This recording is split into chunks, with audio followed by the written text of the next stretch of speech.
Bismillahirrahmanirrahim. Assalamualaikum warahmatullahi wabarakatuh.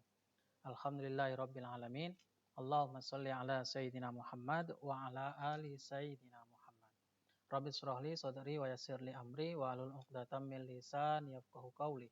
Allahumma anfa'na bima 'allamtana wa 'allimna ma yanfa'una. Rabbana zidna ilman warzuqna fahma. Alhamdulillah kita bertemu kembali. Pada kesempatan ini Bapak akan menjelaskan tentang perkembangan peradaban dan ilmu pengetahuan pada masa dinasti Abbasiyah. Langsung saja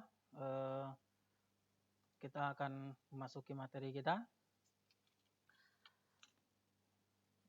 Yang pertama kita akan melihat kompetensi dasar. Ini merupakan kompetensi dasar yang kedua, yaitu mengevaluasi perkembangan peradaban dan ilmu pengetahuan pada masa Daulah Abbasiyah. Sedangkan keterampilannya mengapresiasi perkembangan peradaban dan ilmu pengetahuan pada masa Daulah Abbasiyah. Baik, sebelum kita masuk, kita akan membahas terlebih dahulu apa itu peradaban. Jadi, mata pelajaran kita adalah sejarah kebudayaan Islam. Namun, Bapak secara pribadi sering sekali menyebutnya dengan peradaban, bukan kebudayaan. Sebenarnya hampir mirip-mirip saja. Tapi mengapa Bapak lebih senang menggunakan kata peradaban? Karena peradaban itu lebih luas maknanya dibandingkan budaya. Apa itu? Sebuah upaya manusia untuk memakmurkan dirinya dan kehidupannya. Jadi manusia ini untuk menghidupi dirinya, bagaimana dia berkembang atau tidak, kemudian tentu berpengaruh kepada masyarakat, sebuah wilayah. Nah, proses itulah yang merupakan sebuah peradaban. Ada 3 faktor yang menjadi penentu atau yang menjadi hal yang harus ada pada sebuah peradaban itu, yaitu yang pertama sistem pemerintahan atau politik, yang kedua sistem ekonomi, yang ketiga adalah ilmu pengetahuan dan teknologi. Terserah orang mau mengatakan mana yang pertama, politikkah yang pertama menjadi faktor utamanya, ekonomikah, atau ilmu pengetahuan. Kalau Bapak sendiri berpendapat bahwa ilmu pengetahuan adalah faktor utama dari peradaban itu. Baik, kita lanjutkan materi kita. Faktor perkembangan peradaban dan ilmu pengetahuan pada masa dinasti Abbasiyah. Yang pertama adalah asimilasi budaya. Terjadinya asimilasi atau percampuran budaya akan memperkaya khazanah peradaban. Kita sudah tahu dari video sebelumnya, penjelasan sebelumnya, bahwa Bani Abbasiyah telah dikuasai pemerintahannya oleh beberapa bangsa. Ada Persia, ada Turki gitu. Ada di fase-fase pemerintahan kita sudah bahas kemarin, bahwa bukan hanya orang Arab saja yang menguasai sistem pemerintahan, tapi juga orang-orang dari bangsa lain. Nah, sedangkan sistem pemerintahannya saja dikuasai, apalagi dalam kehidupan di masyarakat, tentu akan berpengaruh. Nah, mengapa? Apa contoh kecil dari budaya itu yang bisa kita ambil? Contoh kecilnya adalah bahasa. Kita di Indonesia banyak sekali mempelajari bahasa asing. Ada bahasa Inggris, ada bahasa Mandarin, ada bahasa Jepang, ada bahasa Arab. Itu salah satu dari keuntungan kita mempelajari bahasa orang lain, sehingga menambah khazanah peradaban kita, menambah wawasan, menambah ilmu pengetahuan kita. Yang kedua adalah gerakan penerjemahan buku. Ini terjadi secara besar-besaran pada masa pemerintahan dinasti Abbasiyah. Tidak bisa dipungkiri bahwa umat Islam itu, agama Islam kemudian peradabannya itu datang belakangan. Jadi mau tidak mau kita akan mengadopsi peradaban dari masyarakat sebelumnya. Ada kekuasaan Yunani, ada Romawi, ada Persia. Mereka sudah lebih dulu peradabannya maju. Ilmu pengetahuannya, teknologi, segala macam. Sehingga kita mengadopsinya. Jika ada nilai-nilai yang tidak bisa kita pakai, karena di Islam ada bentengnya Al-Quran dan hadis. Jika tidak sesuai maka itu ditolak saja. Nah, seperti itulah. Kita lanjutkan lagi. Ada 3 masa pada masa Bani Abbasiyah itu, 3 fase penerjemahan buku. Fase yang pertama fase pada masa Khalifah Al-Mansur hingga Harun Ar-Rasyid. Kemudian penerjemahan buku secara besar-besaran, ilmu astronomi, ilmu mantik, gitu. Ilmu mantik ini ilmu logika. Gitu. Kemudian yang kedua pada masa Khalifah Al-Ma'mun hingga tahun 300 Hijriah, yaitu banyak di situ ilmu pengetahuan, buku-bukunya diterjemahkan dalam bidang filsafat, kedokteran, gitu, matematika, gitu. Ini induk-induknya semuanya. Setelah diterjemahkan, kemudian dipelajari. Kemudian fase yang ketiga setelah tahun 300 Hijriah, itu tentu perkembangannya semakin pesat karena medianya lebih lengkap. Ada kertas, sekarang ada buku fotokopi, apalagi sekarang. Kemudian faktor yang ketiga adalah khalifah yang cinta ilmu pengetahuan. Dengan membangun lembaga pendidikan, ini khalifahnya, pemimpinnya yang cinta dengan ilmu pengetahuan, membangun madrasah nizamiyah, perpustakaan Baitul Hikmah yang luar biasa hebat besar, menggaji para guru dan peneliti di bidang ilmu pengetahuan. Pada masa dinasti Abbasiyah itu, terutama pada masa Khalifah Al-Ma'mun, perhatiannya terhadap orang-orang yang belajar dan orang yang mengajar atau guru itu luar biasa hebatnya. Kepada peneliti, bahkan membayar siapa saja yang bisa membuat sebuah buku, menyusun sebuah buku dalam bentuk metode ilmu pengetahuan, gitu. Khalifahnya akan menggaji atau membayar dengan emas murni seberat buku tersebut. Misalnya jika Bapak menulis sebuah buku SKI misalnya, beratnya 1 kilo buku itu, maka si Khalifah Al-Ma'mun itu akan membayar Bapak dengan emas murni seberat buku itu. Kalau bukunya 1 kilo, ya 1 kilo lah emas murni. Begitu perhatiannya kepada ilmu pengetahuan. Makanya tadi Bapak sampaikan bahwa Bapak faktor peradaban, berkembangnya peradaban, itu faktor utamanya adalah ilmu pengetahuan. Kemudian kita lanjutkan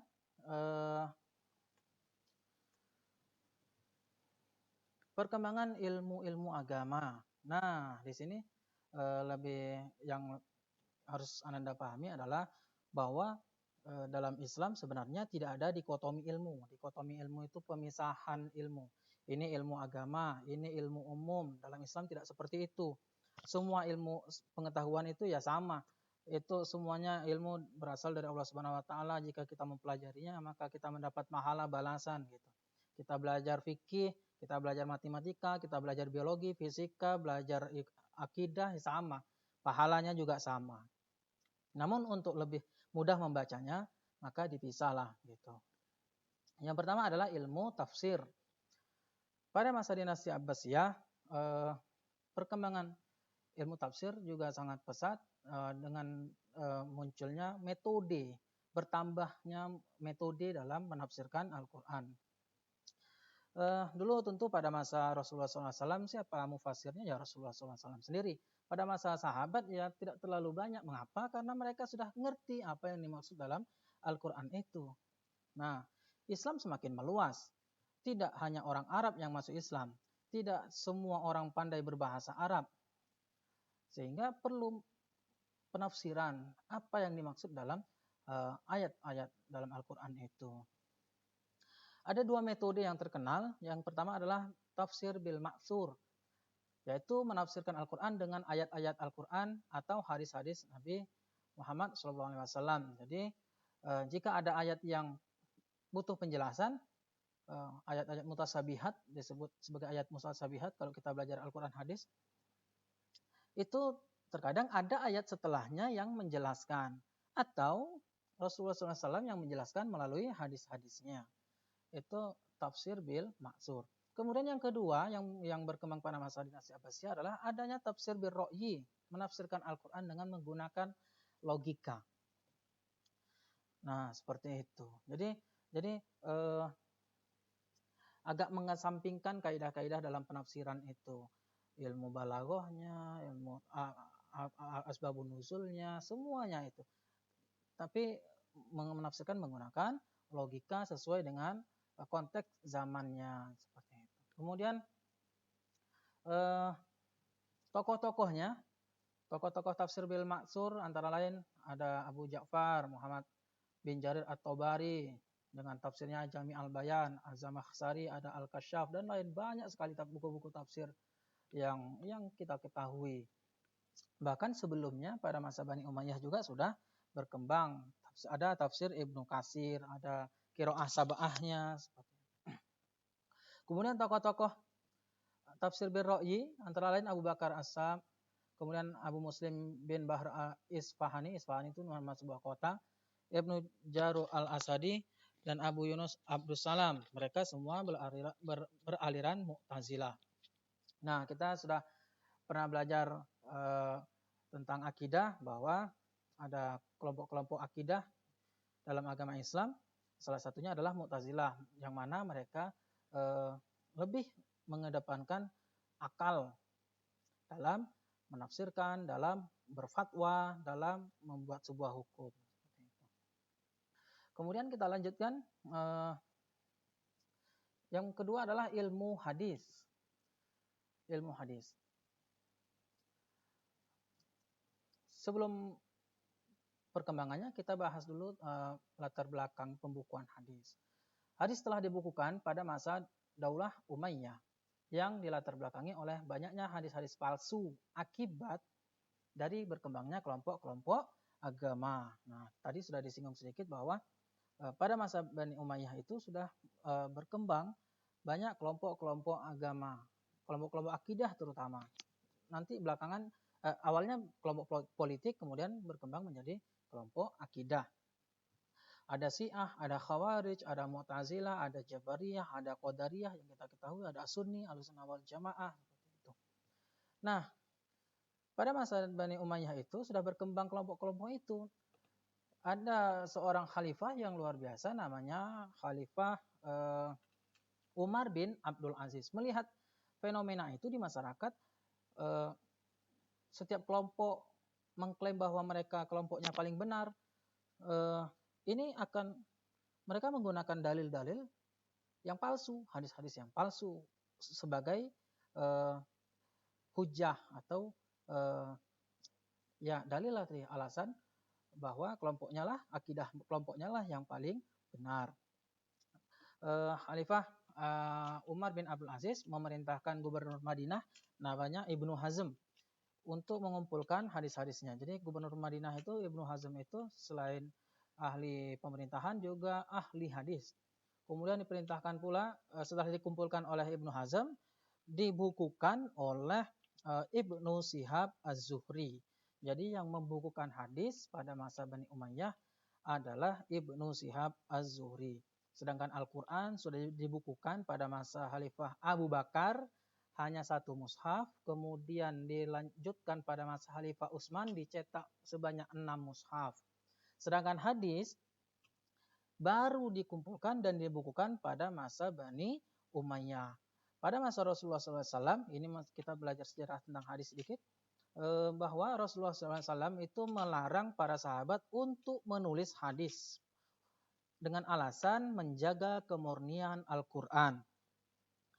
Begitulah Rasulullah SAW dan para sahabat menjaga kemurnian Al-Quran agar tidak bercampur antara hadis dan Al-Quran. Nah, seperti itu. Nah, kita lanjutkan. Itu latar belakang atau sejarah pembukuan hadis. Pada awalnya, maksudnya pada masa Bani Umayyah, berbagai hadis dihimpun oleh para ulama bukan berdasarkan isinya, melainkan menurut perawinya. Nah, jadi si perawi A ini hadis-hadis yang diriwayatkannya. Si perawi B ini hadis-hadis yang diriwayatkannya. Sedangkan pada masa itu disebut dengan al-musnad. Al-musnad ada yang terkenal Musnad Ahmad bin Hambal, imam atau Imam Hambali. Beliau punya karya namanya Al-Musnad. Kemudian dalam perkembangan berikutnya, yaitu pada masa Bani Abbasiyah, hadis disusun dengan isinya dan dibagi atas pasal-pasal atau bab-bab. Nah, misalnya bab solat. Semua hadis-hadis tentang bab solat dikumpulkan, disitulah hadisnya. Nanti bab tentang wudhu, bab tentang puasa, ini bab tentang haji, dikumpulkan semua hadisnya. Jadi seperti itu. Kemudian selanjutnya, nah ada 6 jenis hadis musannaf yang berdasarkan mushaf tadi, metode tadi disebut dengan musannaf. Yang pertama al-musnad. Ada 6 dari jenis musannaf yang secara umum diakui oleh mayoritas ulama yang terkenal dengan kutubus sittah. Kutub jamak dari kata kitab, sittah 6. Apa saja dia? 2 sahihaini, sahih Imam Bukhari dan sahih Imam Muslim. Ditambah dengan 4 sunan, yaitu Sunan Abu Daud, Sunan At-Tirmizi, Sunan An-Nasa'i, dan Sunan Ibnu Majah. Sehingga jumlahnya menjadi 6 kitab, dikenal dengan Kutubus Sittah. Kemudian yang selanjutnya adalah ilmu kalam. Nah, apa itu ilmu kalam? Kita belajar akidah akhlak lagi. Ilmu kalam, nama lain dari ilmu akidah, nama lain dari ilmu tauhid, nama lain dari ilmu usuluddin, nama lain kerennya sekarang teologi. Ilmu kalam. Jadi sama, ilmu usuluddin itu juga, tauhid itu juga, cuma istilahnya berbeda. Mengapa disebut ilmu kalam pada masa perkembangan Islam di dinasti Abbasiyah ini?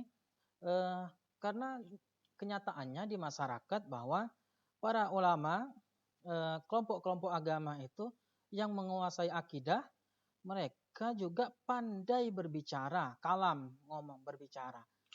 Mengapa mereka pandai berbicara atau orangnya disebut dengan mutakalimin? Untuk untuk berdebat kepada lawan politiknya. Nah, jadi sehingga mereka pandai berbicara. Ilmu retorikanya bagus, ilmu mantiknya tadi bagus. Sehingga disebut dengan ilmu kalam. Karena mereka pandai dalam menjelaskan, pandai dalam beradu argumen.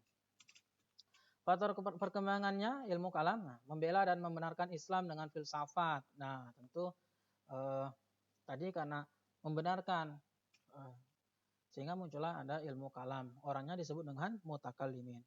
Kemudian adanya perubahan dalam pendalaman atau pemahaman agama dari pola rasa ke pemikiran dan ilmu. Jadi menurut para ulama itu beragama itu tidak cukup dengan rasa, tapi harus juga dengan ilmu pengetahuan. Nah, ilmu pengetahuan menarik nih, apa itu ilmu, apa itu pengetahuan, gitu ya. Nah, ilmu adalah terstruktur, sedangkan pengetahuan tidak terstruktur. Ingat tuh ya, para pelajar jangan tidak tahu apa bedanya ilmu dan pengetahuan. Ilmu itu terstruktur, kalau pengetahuan tidak terstruktur. Jika orang ditanya, kamu tahu pesawat? Tahu. Bagaimana cara membuat pesawat? Saya tidak tahu. Karena butuh ilmu. Begitu. Nah, selanjutnya ada tokoh-tokoh ilmu kalam. Itu tadi intermezzo saja ya. Tokoh-tokoh ilmu kalam ada Wasil bin Atho, ada Abu Huzail al-Alaf, ada Abu Hasan al-Asy'ari, kemudian ada Imam al-Ghazali, masih banyak lagi sebenarnya. Gitu ya. Kita lanjutkan. Perkembangan ilmu dan pengetahuan. Perkembangan ilmu pengetahuan. Tadi ilmu agama, ini ilmu pengetahuan umum maksudnya.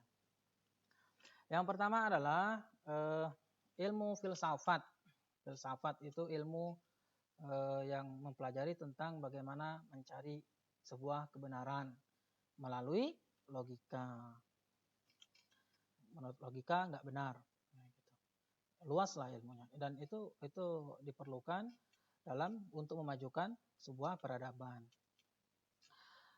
Kegiatan penerjemahan buku. Jadi ilmu filsafat berkembang. Kegiatan penerjemahan buku makin meningkat pada masa Khalifah Al-Ma'mun. Sebagian besar karangan Plato dan Aristoteles, kita mungkin sering dengar, serta buku-buku filsafat lainnya berhasil diterjemahkan ke dalam bahasa Arab. Kemudian kelompok yang banyak tertarik pada filsafat adalah Mu'tazilah, tadi sudah disebutkan.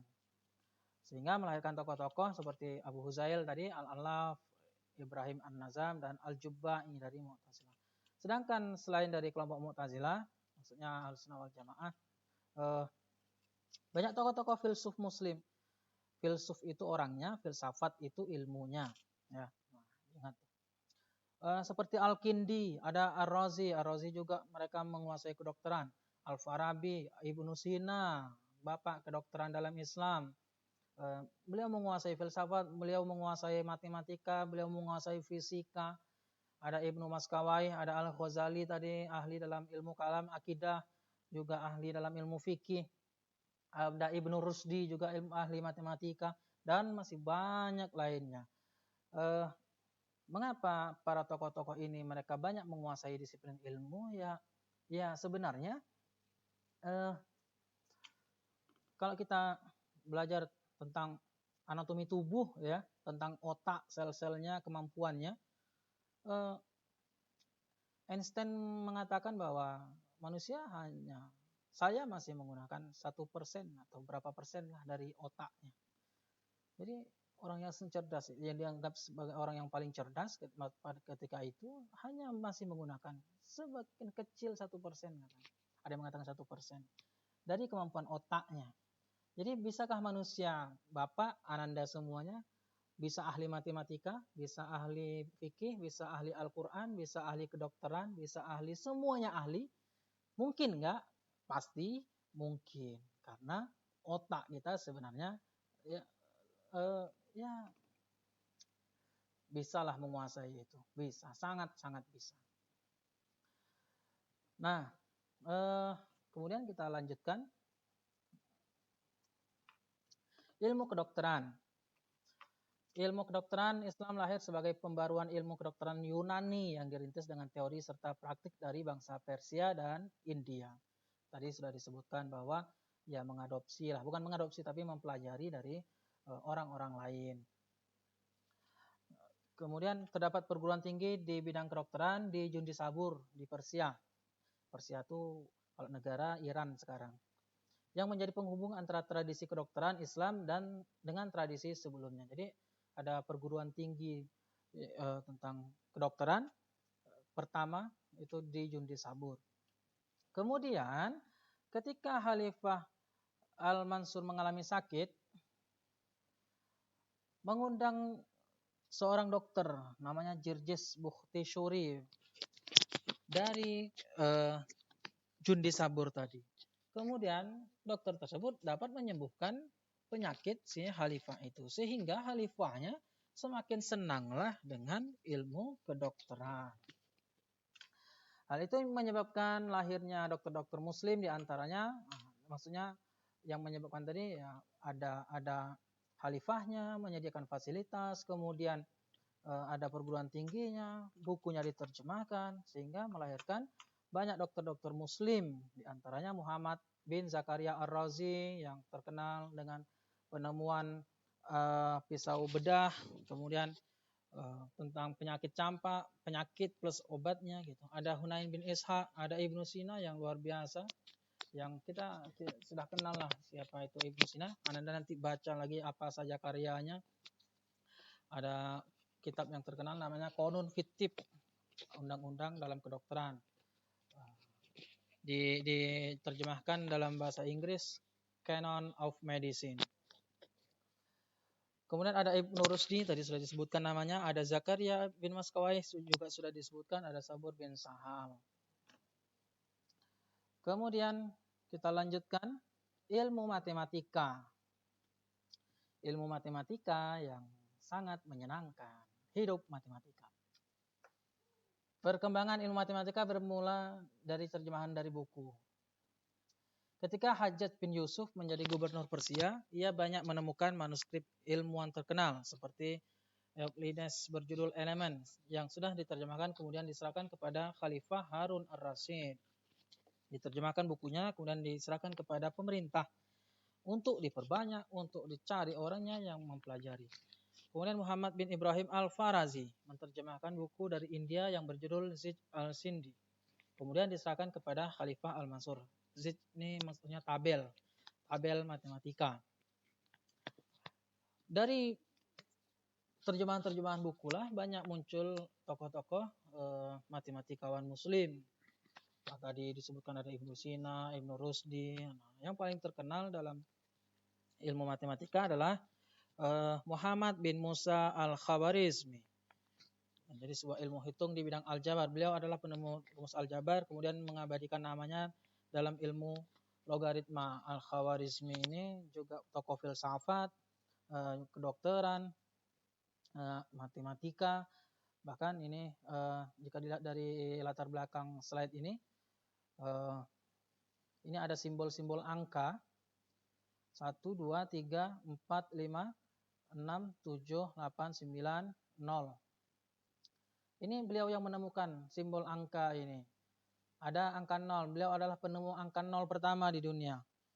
Dulu orang menghitung dari 1 karena 0 dianggap tidak ada nilainya. Kata Al-Khawarizmi, 0 masih ada nilainya.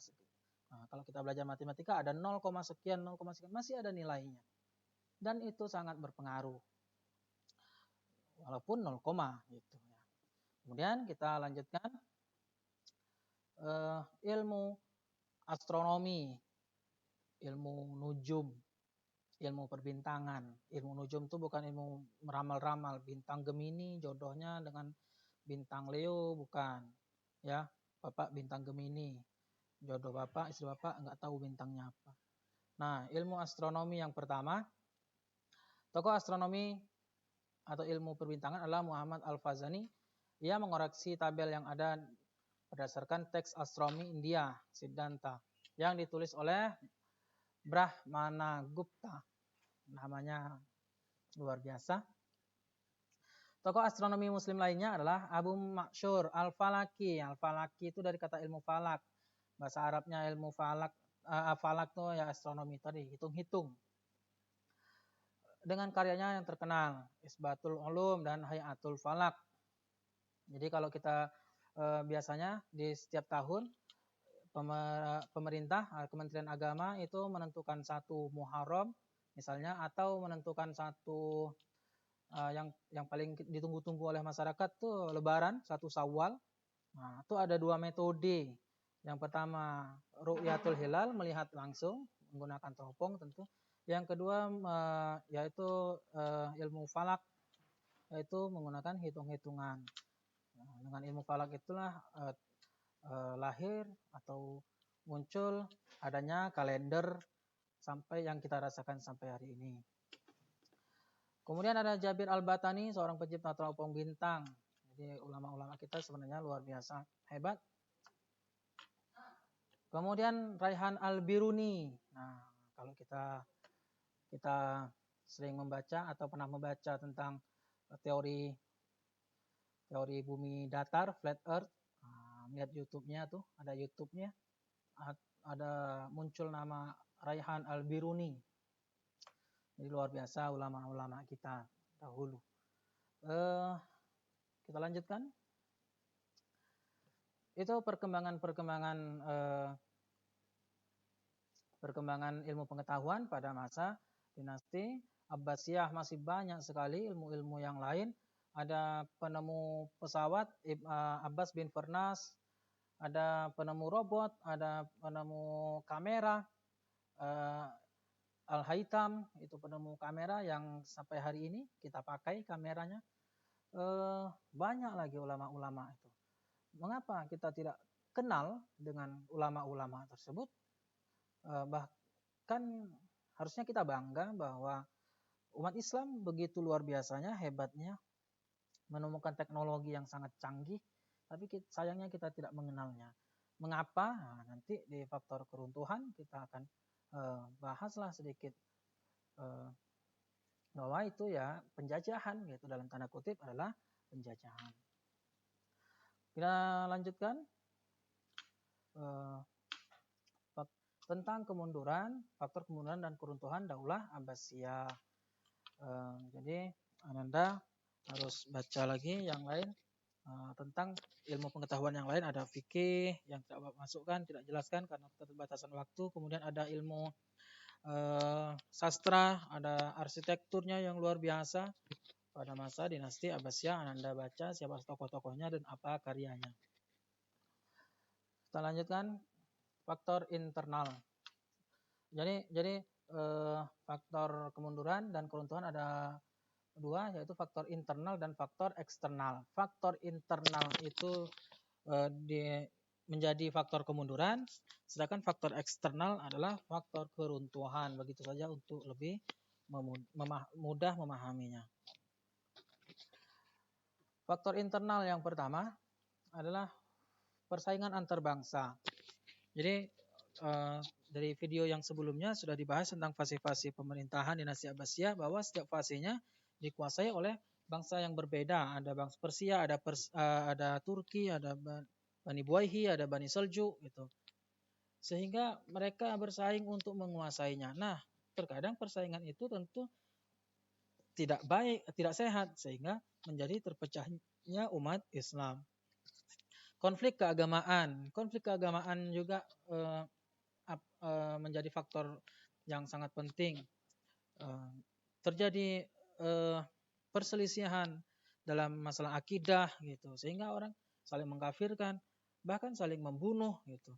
Dari kelompok-kelompok keagamaan, ada Syiah, Khawarij, Mu'tazilah, Jabariyah, Qadariyah yang kita sudah ketahui. Yang selanjutnya disintegrasi kekuasaan.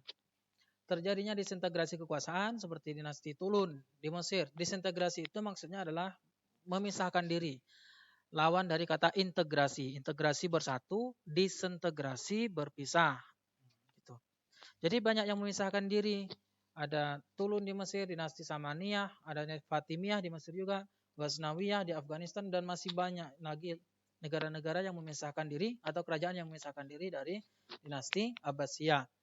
Seperti Indonesia pernah mengalami disintegrasi, ada Papua Nugini atau Timor Leste gitu. Itu disintegrasi namanya.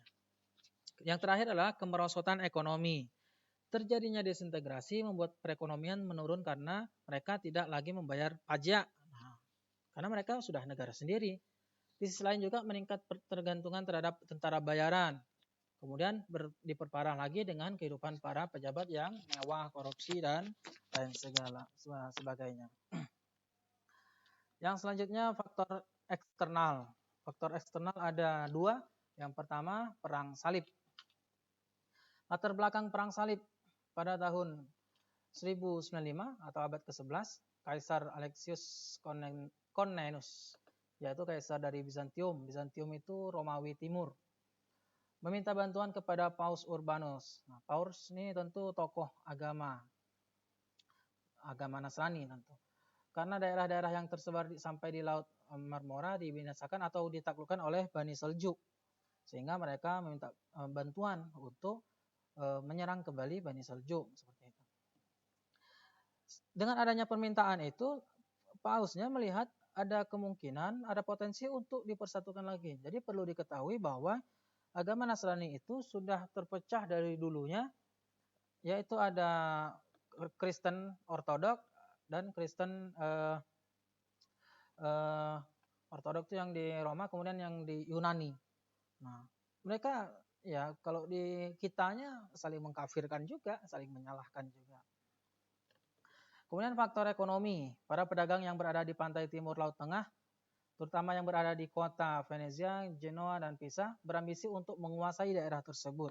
Ini menjadi faktor terjadinya perang salib. Yang terakhir adalah faktor latar belakangnya adalah karena agama. Nah, tentu seperti di kita ya ada konsep tentang jihad. Ya lebih kurang di agama Kristen juga seperti itu. Sehingga mereka berperang itu menggunakan simbol-simbol salib. Nah, sehingga perang itu disebut dengan perang salib. Nah, bagaimana proses dari perang salib itu? Perang salib terjadi berabad-abad, dibagi menjadi 3 periode atau fase. Umat Islam tidak bisa dikalahkan, atau dengan kata lain bisa mempertahankan dirinya dari perang salib. Namun karena perang salib yang begitu panjang lamanya sehingga menguras habis eh, menguras umat Islam lah dari segi ekonomi hancur, dari segi eh, manusianya banyak yang mati. Nah, jadi umat Islam mengalami kemunduran juga dengan hal itu, walaupun masih bisa mempertahankan diri. Nah, setelah mengalami kemunduran itu, ekonominya sudah hancur, sudah capek orangnya, menjadi faktor bahwa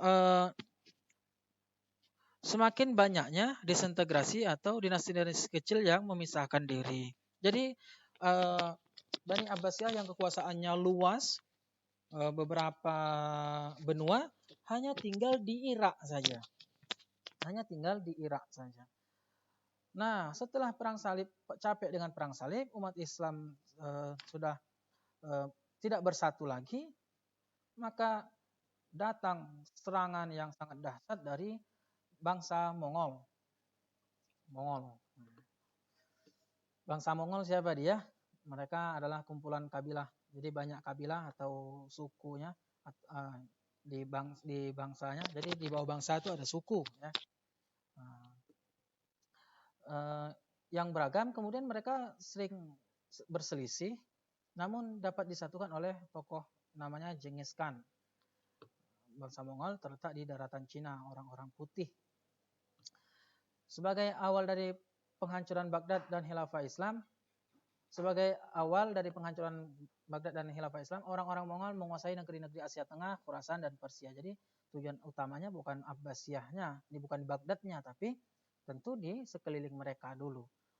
Namun targetnya tentu di Baghdad, karena itu merupakan kota yang peradabannya sudah sangat maju. Setelah pasukan Mongol dipimpin oleh Hulagu Khan, yaitu cucunya Genghis Khan, dapat mengalahkan Assassin. Kemudian mereka menuju ke Baghdad dan menyerang dinasti Abbasiyah di bawah pimpinan Khalifah Al-Mu'tasim. Al-Mu'tasim ini adalah khalifah terakhir dinasti Abbasiyah. Setelah penyerangan ini, kota Baghdad berada dalam keadaan hancur. Jadi siapa itu Assassin? Kelompok Assassin yang didirikan oleh Hasan bin Sabah, yang sangat mengganggu di wilayah Persia dan sekitarnya. Jadi maksudnya mengganggu bangsa Mongol yang ingin memperluas wilayah kekuasaannya. Setelah dapat menumpahkan Assassin, kemudian Abbasiyah lah lagi, atau kota Baghdadnya yang ingin mereka hancurkan. Setelah penyerangan ini, kota Baghdad berada dalam keadaan hancur dan menandakan berakhirnya kekuasaan dinasti Abbasiyah. Jadi Bani Abbasiyah, jadi dengan adanya faktor-faktor tadi, faktor kemunduran dan runtuhnya, bisa kita ambil bahwa persatuan itu sangat penting, gitu. Kemudian orang-orang Mongol itu menghabis semua peradaban Islam.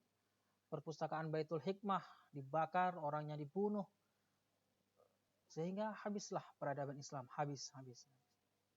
Pertanyaannya, jika saja buku-buku, kitab-kitab yang sudah ditulis oleh para ulama yang tadi dijelaskan luar biasa banyaknya itu, pustaka Baitul Hikmahnya masih ada, bagaimanakah kondisi umat Islam pada hari ini?